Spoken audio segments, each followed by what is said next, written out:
Deputat Ceyhun Məmmədov işsizliklə bağlı bir açıqlama verib. O deyib ki, insanlar işləmək istəmir, işləmək istəyən üçün həmişə iş var. Və onu deyim ki, Ceyhun Məmmədov bir ilahiyyatçıdır. Və ilahiyyatçı olaraq da illər əvvəl mənim verilişimdə qonaq olub. Mən onu Allah adamı kimi tanıyıram. Və buradan Ceyhun müəllimə demək istəyirəm ki, Ceyhun müəllim, qoy başqa deputatlar bu cür danışsınlar. Amma barı siz danışmayın. Bir ilahiyyatçı olaraq, bir Allah adamı olaraq siz danışmayın. Heç olmasa Allah adamı olanla olmayan arasında bir fərq olsun.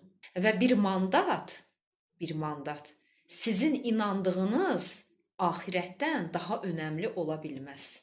Bəzən şikayət edirik ki, deputatlar danışmır. Vallah belə danışmaqdansa elə danışmasalar məsləhətdir.